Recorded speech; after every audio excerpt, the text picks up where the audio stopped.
வணக்கம். மதிமுகம் செய்திகள். இன்றைய முக்கிய நிகழ்வுகளை பார்ப்பதற்கு முன்பாக தலைப்பு செய்திகளை பார்க்கலாம்.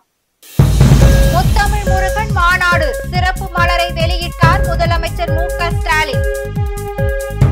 தமிழ்நாட்டில் மேம்பால பணிகள் துவக்கம். ஒன்றிய போக்குவரத்து துறை அமைச்சர் நிதின் கட்காரி ஒப்புதல். அதிமுக ஆட்சியிலே அறிவிக்கப்படாத போராட்டங்கள் நடைபெற்றது. அமைச்சர் சேகர் பாபு விமர்சனம். அதானியின் வழக்குகளை ஒரே நீதிபதி அமர்வு விசாரணை செய்ய வேண்டும். அமெரிக்க நீதிமன்றம் உத்தரவு. சென்னை அண்ணா பல்கலைக்கழக கல்லூரிக்கு வெடிகுண்டு மிரட்டல். காவலர்கள் தீவிர விசாரணை. அனைத்துலக முத்தமிழ் முருகன் மாநாடு 2024 விழா மலரை முதலமைச்சர் மு.க. ஸ்டாலின் வெளியிட்டுள்ளார். தமிழ் கடவுளான முருக பெருமானின் பெருமையை உலகெங்கிலும் உள்ள முருக பக்தர்கள் அறிந்து கொள்ளும் வகையில் கடந்த ஆண்டு பழனியில் அனைத்துலக முத்தமிழ் முருகன் மாநாடு தமிழ்நாடு அரசின் இந்து சமய அறநிலையத்துறை சார்பில் நடைபெற்றது. இந்நிலையில் இன்று சென்னை தலைமை செயலகத்தில் முத்தமிழ் முருகன் மாநாடு விழா மலரை முதலமைச்சர் வெளியிட்டுள்ளார். இதனை குன்றக்குடி பொன்னம்பல அடிகளார் பெற்றுக் கொண்டனர். இந்நிகழ்ச்சியில் துணை முதலமைச்சர் உதயநிதி ஸ்டாலின், இந்து சமய அறநிலையத்துறை அமைச்சர் சேகர் பாபு மற்றும் தலைமை செயலாளர் முருகானந்தம் உள்ளிட்டோர் உடன் இருந்தனர். தமிழ்நாட்டில் 53 கோடியில் மேம்பால பணிகளை மேற்கொள்ள ஒன்றிய போக்குவரத்து துறை அமைச்சர் நிதின் கட்காரி ஒப்புதல் வழங்கியுள்ளார். தமிழ்நாடு முழுவதும் மேம்பாலம் மற்றும் முக்கிய சாலைகளில் உள்கட்டமைப்பை மேம்படுத்த பல்வேறு நடவடிக்கைகள் ஒன்றிய அரசு மேற்கொண்டு வருகிறது. அந்த வகையில் பல்வேறு சாலை திட்டங்களை மேம்படுத்த 85 கோடி நிதி ஒதுக்கீடு செய்துள்ளதாக அறிவித்திருந்தது. இந்த நிலையில் ஒன்றிய சாலை போக்குவரத்து துறை அமைச்சர் நிதின் கட்காரி ஒப்புதல் அளித்துள்ளார். இது தொடர்பாக அவர் வெளியிட்டுள்ள அறிக்கையில் தமிழ்நாட்டில் 53.48 கோடி ரூபாயில் மேம்பால பணிகளை மேற்கொள்ள ஒப்புதல் அளித்துள்ளதாக குறிப்பிட்டுள்ளார். மேலும் CRIF 2024-2025 கீழ் கனமழையின் போது ஏற்படும் இடையூறுகளை குறைக்கும் வகையிலும் மற்றும் தொலைதூர பகுதிகளுக்கான அணுகலை மேம்படுத்தும் வகையிலும் இவை கட்டமைக்கப்படும் என்று தெரிவித்துள்ளார். திமுக ஆட்சியில்தான் ஆயிரக்கணக்கான போராட்டங்களுக்கு அனுமதி வழங்கப்பட்டுள்ளதாகவும் அதிமுக ஆட்சியிலே அறிவிக்கப்படாத போராட்டங்கள் நடந்ததாக அமைச்சர் சேகர் பாபு விமர்சித்துள்ளார். சென்னை துறைமுகம் மற்றும் எழும்பூர் சட்டமன்ற தொகுதிக்கு உட்பட்ட வால்டாக் சாலை, உட்வார்ப்பு மற்றும் நேவல் மருத்துவமனை சாலை பகுதிகளில் இந்து சமயம் மற்றும் அறநிலையத்துறை அமைச்சர் சேகர் பாபு மற்றும் சென்னை மாநகராட்சி மேயர் பிரியா மக்களின் குறைகளை கேட்டறிந்தார்.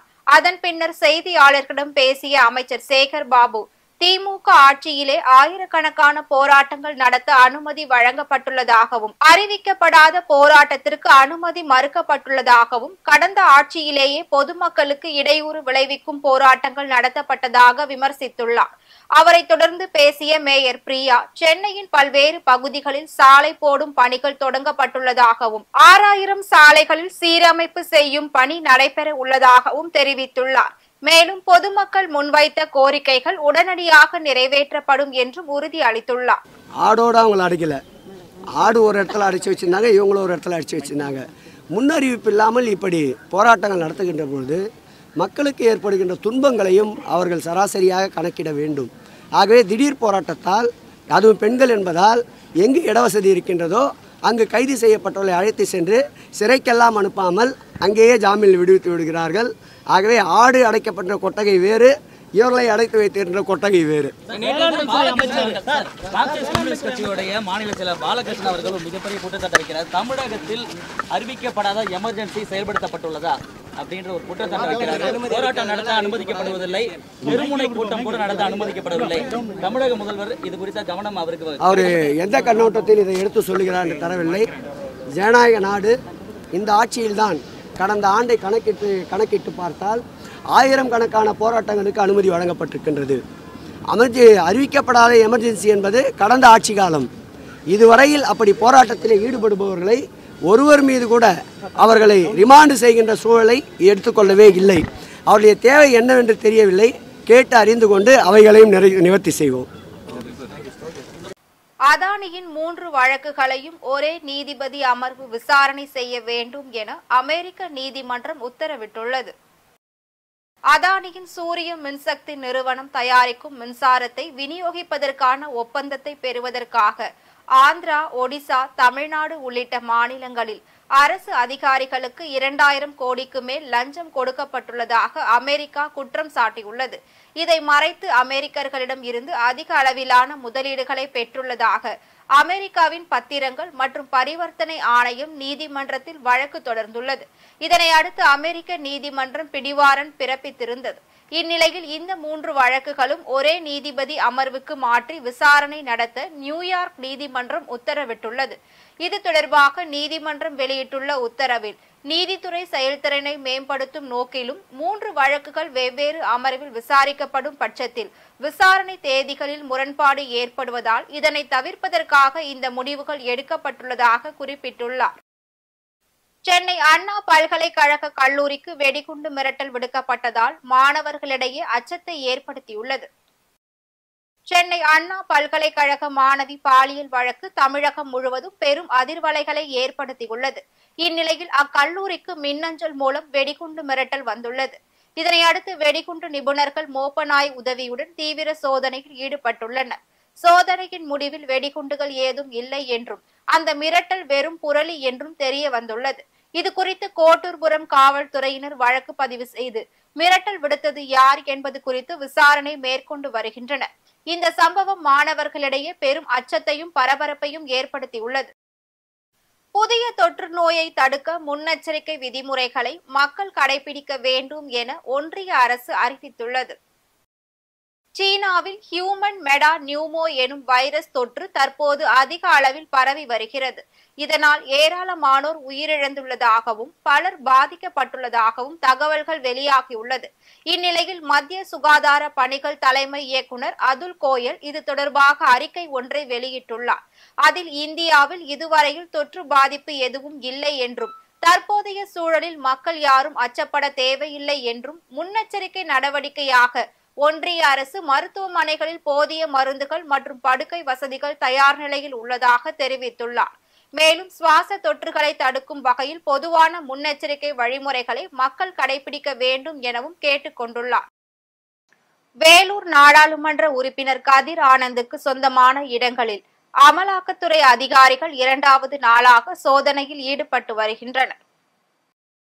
வேலூர் மாவட்டம் காட்பாடி அடுத்த கிறிஸ்டியான்பேட்டை பகுதியில் செயல்பட்டு வரும் நாடாளுமன்ற உறுப்பினர் கதிர் ஆனந்துக்கு சொந்தமான கிங்ஸ்டன் பொறியியல் கல்லூரி மற்றும் அலுவலகங்களில் அமலாக்கத்துறை அதிகாரிகள் 2வது நாளாக சோதனை நடத்தி வருகின்றனர். இதில் சில ஆவணங்கள் மற்றும் பணம் கைப்பற்றப்பட்டுள்ளதாக தகவல்கள் வெளியாகியுள்ளது. மேலும் கல்லூரியின் வளாகத்தின் வெளியே CRPF அதிகாரிகள் பாதுகாப்பு பணியில் ஈடுபட்டு வருகின்றனர்.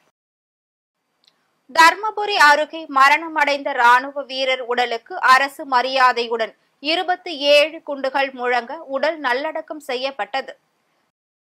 தர்மபுரி மாவட்டம் பென்னாகரம் அடுத்து மாமரத்து பள்ளம் பகுதியை சேர்ந்த இந்திய ராணுவ வீரர் கோவிந்தசாமி அசாம் மாநிலம் மணிப்பூரில் பணியாற்றி வந்துள்ளார். இந்நிலையில் இவர் உடல்நிலை பாதிப்பு ஏற்பட்டு உயிரிழந்துள்ளார். இதனை அடுத்து அவரது உடலானது 27 குண்டுகள் முழங்க அரசு ராணுவ மரியாதையுடன் நல்லடக்கம் செய்யப்பட்டது. கரூரில் யானை தந்தத்தை கடத்தி சென்ற 5 பேரை வனத்துறையினர் கைது செய்து விசாரணை மேற்கொண்டு வருகின்றனர்.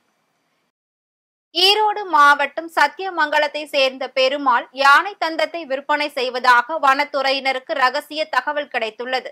அதன் பேரில் இடைத்தரகர் உதவியுடன் யானை தந்தத்தை கடத்தி வந்து விற்பனை செய்த நாமக்கல் மாவட்டத்தை சேர்ந்த நாகராஜ், திருச்சியை சேர்ந்த ராஜா, கரூரை சேர்ந்த நடராஜன், திருச்சியை சேர்ந்த சிறுவன் ஆகியோரை வனச்சரக அலுவலர் தண்டபாணி தலைமையிலான வன காப்பாளர்கள் கைது செய்துள்ளனர். இதனை அடுத்து குளித்தலை ஒருங்கிணைந்த நீதிமன்றத்தில் ஆஜர்படுத்தி நீதிபதி உத்தரவின் பேரில் 4 பேரை கரூர் சிறையிலும் சிறுவனை கரூர் சிறுவர் சீர்திருத்த பள்ளியிலும் அடைத்துள்ளனர்.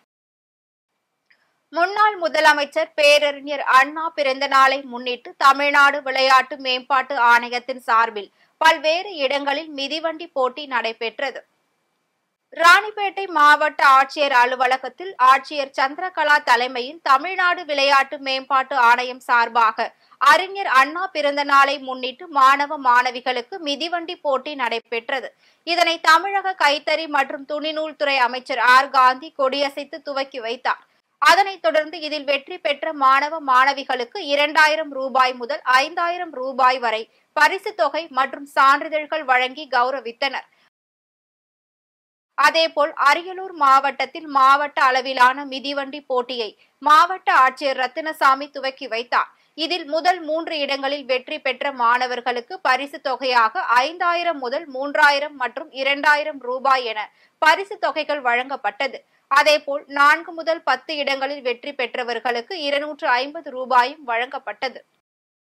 இன்றைய தங்கம் வெள்ளி விலை வழங்குவோர் அட்டிகா கோல்ட் கம்பெனி. சென்னையில் 22 கேரட் ஆபரண தங்கத்தின் விலை சவரனுக்கு 360 ரூபாய் அதிகரித்து 57,720 ரூபாய்க்கு விற்பனை செய்யப்படுகிறது. ஆபரண தங்கம் கிராமிற்கு 45 ரூபாய் குறைந்து 7,215 ரூபாய்க்கு விற்பனை செய்யப்படுகிறது. வெள்ளியின் விலை கிராமிற்கு 1 ரூபாய் குறைந்து 99 ரூபாய்க்கும் 1 கிலோ வெள்ளியின் விலை 99,000 ரூபாய்க்கும் விற்பனை செய்யப்படுகிறது. காசாவில் இஸ்ரேல் நடத்திய வான்வழி தாக்குதலில் 42 பேர் உயிரிழந்தனர். இஸ்ரேல் காசா இடையேயான போர் கடந்த ஆண்டு அக்டோபர் மாதம் முதல் நீடித்து வருகிறது. ஹமாஸ் பயங்கரவாதிகளை ஒழிப்பதற்காக காசாவை சுற்றி வளைத்து தாக்கி வரும் இஸ்ரேல் பொதுமக்கள் குடியிருப்புகளின் மீதும் அவ்வப்போது தாக்குதல் நடத்தி வருகிறது. இந்நிலையில் மத்திய காசா, நுசிரத் சவாடா, மஹானி, டிர் அல் பலாக் ஆகிய பகுதிகளில் இஸ்ரேல் வான்வழி தாக்குதல் நடத்தியுள்ளது. இதில் 42 பேர் உயிரிழந்துள்ளனர். இதற்கிடையில் பணைய கைதிகள் மீட்பது குறித்தும் போரை நிறுத்துவது குறித்தும் ஹமாஸ் ஆயுத குழுவினர் இடையே பேச்சுவார்த்தை நடத்த உள்ளதாக தகவல்கள் வெளியாகியுள்ளது. மீண்டும் தலைப்பு செய்திகள். முத்தமிழ் முருகன் மாநாடு சிறப்பு மலரை வெளியிட்டார் முதலமைச்சர் மு.க. ஸ்டாலின். தமிழ்நாட்டில் மேம்பால பணிகள் துவக்கம், ஒன்றிய போக்குவரத்து துறை அமைச்சர் நிதின் கட்காரி ஒப்புதல். அதிமுக ஆட்சியிலே அறிவிக்கப்படாத போராட்டங்கள் நடைபெற்றது, அமைச்சர் சேகர் பாபு விமர்சனம். அதானியின் வழக்குகளை ஒரே நீதிபதி அமர்வு விசாரணை செய்ய வேண்டும், அமெரிக்க நீதிமன்றம் உத்தரவு. சென்னை அண்ணா பல்கலைக்கழக கல்லூரிக்கு வெடிகுண்டு மிரட்டல், காவலர்கள் தீவிர விசாரணை. இத்துடன் செய்திகள் நிறைவடைந்தன. மீண்டும் செய்திகள் இரவு 8 மணிக்கு. மேலும் செய்திகளை தெரிந்து கொள்ள மதிமுகம் பிரைம் யூடியூப் தளத்தில் இணைந்திருங்கள்.